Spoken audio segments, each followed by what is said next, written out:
Hey, friends and revolutionaries! Back to take a look at the last of the carded figures from the DC Universe Wave 16 series. We're taking a look at the two Robins, Dick Grayson and Jason Todd. Okay. Okay. On the back, they're both Dick Grayson, but stick with me. I think I've got an argument for the Jason Todd theory. I think I got something. So stick with me on it. Kind of a disappointing variant, actually. Honestly, had there not been the Rocky figures by NECA with the head swaps, I don't know if I'd have been prepared for this. I mean, really. For everybody knows, everybody's seen these videos, I'm sure by now, or has at least heard about it. It's basically the exact same figure. Exact same figure, slightly different head. What? From a series like the DC Classics, where if you think back to the Parademon, I mean, very different molds for the variant. I mean, different figure completely. Came with the same Build-A-Figure piece, or the Collect and Connect piece, different figure, different weapons, different accessories. It was different. Same thing with Artemis. Wonder Woman and Artemis came with the same Collect and Connect piece, but very different characters. Here, we're getting two Robins. We're getting two Robins. And even though, it's like with Wonder Woman, even though it doesn't actually say that it's Jason Todd, I think I can make the argument. So, enough of that. We're going to go ahead and take a look. Same packaging that we've seen here. It's going to be the same packaging that we'll see through the later waves, all the way until the end of the series. Not bad, not bad. It kind of sticks with the explosion in the background. Got characters in the back. Got even some of the more B-listers, which I still don't know why Wonder Woman is back there. Or Martian Manhunter, for that matter. But got, some of the minor characters in the back. Certainly the big guns up front. Batman, Green Lantern, Superman. Who, Superman needs to be where Flash is. Or at least where Green Lantern is. He's a little hidden up there at the top. I don't think that was a good place to put him. I mean, it looks cool. I guess it looks cool like this. Okay, I take it back. That looks cool. That does look cool. Alright, enough of that. Taking a look at the back. Heroes and Villains from the DC Universe. Biography. Dick Grayson grew up performing with his famous family of aerialists, the Flying Graysons. One night after their equipment was sabotaged, Dick's parents fell to their deaths, leaving their son orphaned with thoughts only of vengeance. Recognizing something of himself in the boy, Batman offered to train Grayson, taking the name Robin. He soon patrolled Gotham City along with his mentor, helping Batman against a score of his most dangerous foes. And of course, there he is with the mask going all around, or going all the way around his head from the sides. That's this one right here, by the way. And we'll put this one back. Whoa! Let's tear things up. That is Jason Todd. Here actually has a picture of the Robin with his other mask and the slightly more groomed hair. More the Robin Hood mask. Because that is Dick Grayson. But his statistics, it says the same thing down here. Statistics say, first appearance, Detective Comics number 38, April 1940. Real name, Dick Grayson. Occupation, crime fighter, police officer. Base of operations, Gotham City. Special abilities, skilled in martial arts, superb detective skills, utility belt stocked with weaponry, gear, and an accomplished driver and pilot. Stocked with weaponry and gear, utility belt. I'm going to bring this up. Something has always bothered me about Robin, and we'll bring it up later. I'm sure you can tell already what it's going to be. Other figures that we've already taken a look at, we started with Mercury. We took a look at Jonah Hex, the Creeper, the Riddler, Batman, Azrael Batman, very cool Batman, and now Robin with his variant. Here we have Bane, because once we're done getting Robin out of the pack, we're going to have a head and lower torso, and all we got left is put the big guy together. So, that's a look at the figures in the pack. Let's go ahead, pop them open, have some fun. Be right back. Alright, we got the boys open and taking a look. Yeah, these are the same figure, for the most part. It's something where You know, I kind of take back what I had said originally as far as, you know, which of the figures in the line seem to be the most original. When I really look at Robin, it looks as though that a lot of what we see here, I mean, everything on him, except maybe the boots for Harley, you know, kind of the Harley boots, I think this is pretty much a very original sculpt. I think a lot of this is a lot of original work. I don't know of any other figure that uses this smaller arm with a sleeve like this. I'm sure there isn't any figure that uses kind of the lower torso or even the torso in general like this. Not for this size figure, because this is based on the team body.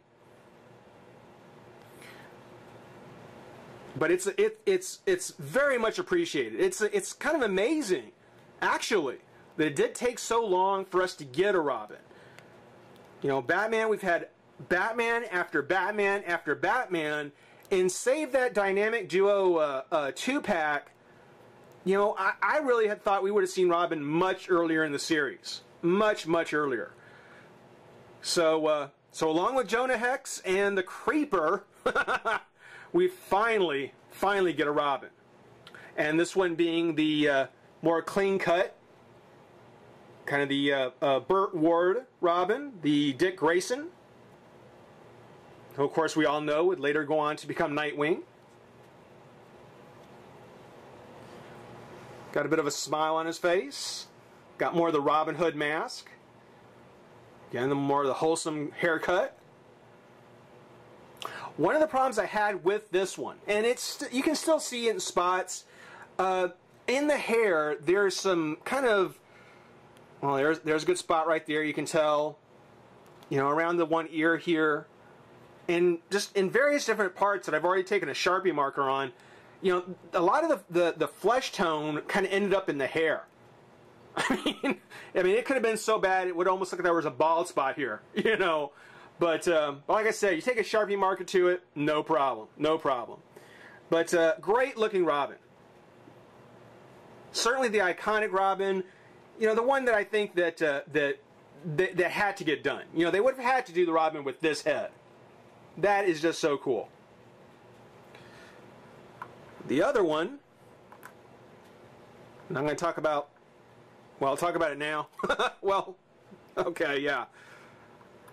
One of the problems that I have with the Robin, with both of them actually, is, again, I think these feet are really based off of Harley. I didn't get her out. I should have got her back out. But these are kind of like the Harlequin feet. And there's no rocker in the foot. You know, there's a twist and there's a hinge, but there's no rocker inside. So when you try to stand either one, and there is a sweet spot that you can find where he'll stand okay. You know, you can pose him so he's balanced, but on both these two figures, what you're going to end up either with is he's standing flat on one foot, and then the other foot is just like a kickstand kind of holding him in place.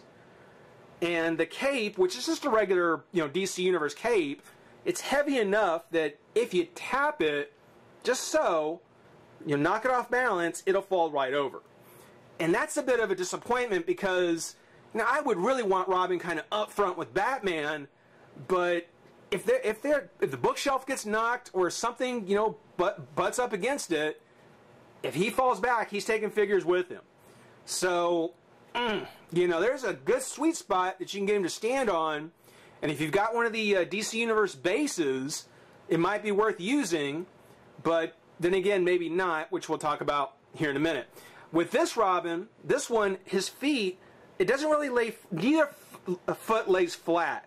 So instead, he's got kind of this V-shaped stance where he's just basically standing on the inside of his feet.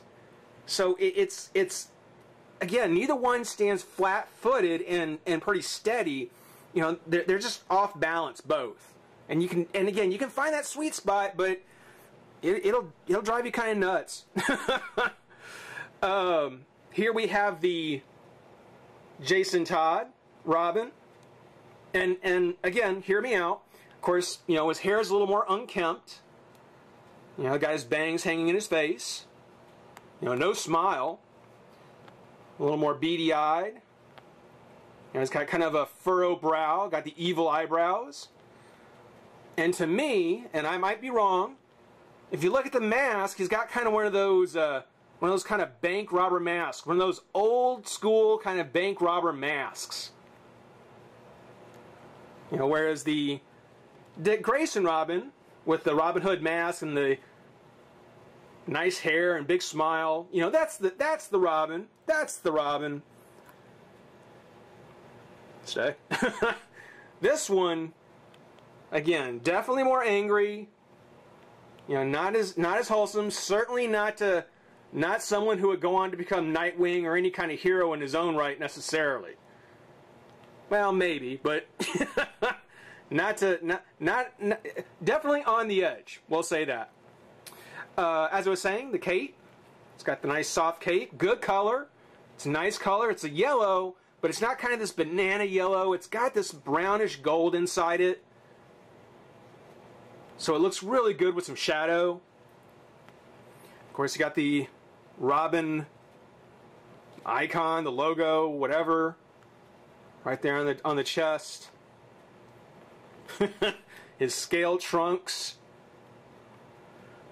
And of course, the very Robin kind of boots. Again, I'm almost sure coming off of Harley Quinn. And I'll mention it. I mean, I don't get it. You know, it's funny. Batman and Robin both have utility belts, but this Robin, this version of Robin, when you look at his belt, there are no pellets, there are no pouches. You know, there's nothing on his belt as far as where he gets stuff from. You know, you don't usually see Batman hand Robin something.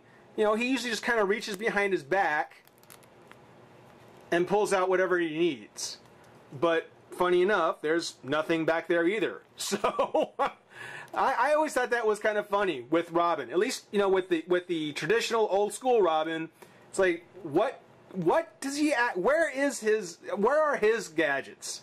You know, I understand he's a kid, you know, he doesn't need, you know, full-size adult gadgets, but somewhere on that belt there should at least be some pockets or something. You know, they make a point of showing them on Batman. On the articulation, both the two figures have the same kind. There is an up and down and a left and right. Arms come up and out. Twist at the shoulder, bicep, double joint at the elbow. Great choice on Robin. Double joint on the elbow. And a twist at the wrist with a hinge. He's got his crunch. Got a twist at the waist.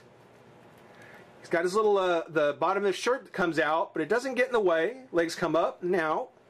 Twist to the thigh. Double joint at the knee. Hinge the foot, as I mentioned, with a twist. So, there you go. Not a bad pose. Now, for the accessories, and they both come with the same accessories, I just decided to do one for, kind of keep one for each. On this one, on the Jason Todd, the Batarang he comes with is actually rubber banded into his hand. And you know me, if a figure has a weapon kind of held in with a rubber band, I'm probably going to leave it that way. I'm not going to risk taking it out. And then the Jason Todd version, or excuse me, Dick Grayson version, has kind of this bat grapple. And if we take it out, stand up.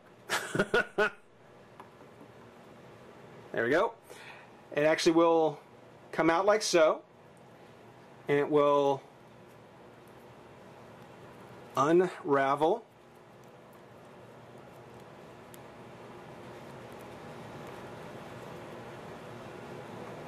Like so.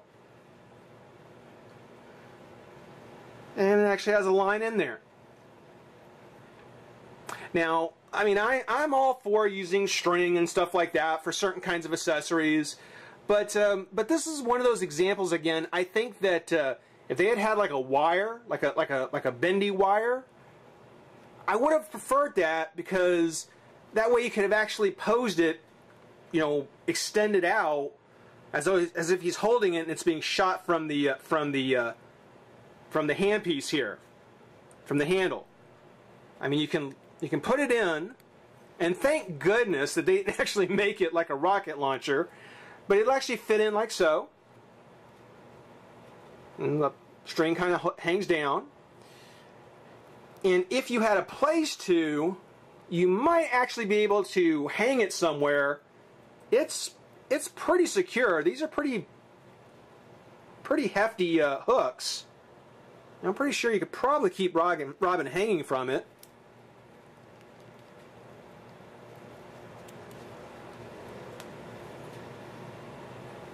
Yeah.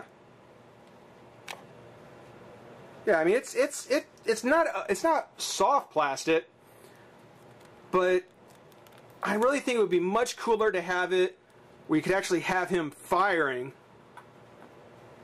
and pose it out like that. That would be very cool. That would actually be very cool. It might actually be worth taking one of those twist ties that the figures come with, paint it black and swap it out. That could be very cool. Now, of course, Robin is the last of the boxed figures, so he comes with the last pieces that we need for Bane. And conveniently enough, he comes with two different ones. From the Jason Todd box, we've got Bane's lower torso, the belt, and then for the Dick Grayson, we've got Bane's head, which looks awesome. It looks so sweet. Pretty soon we're going to have a pile of parts, and we're going to be able to take a look and put Bane together. But yeah, as far as the Robins go, other than how they stand, which is my biggest issue with the figures, I actually think they're not too bad. I am very happy to have gotten them. I think that that between the two, yeah, the Jason Todd was cool to get, but certainly the Dick Grayson, definitely a more iconic Robin. Again, more the Burt Ward version. And if you've got the Silver Age Batman figure from the Batman Legacy series, then I don't think you can deny that having these two together is just perfect. I mean, that looks perfect.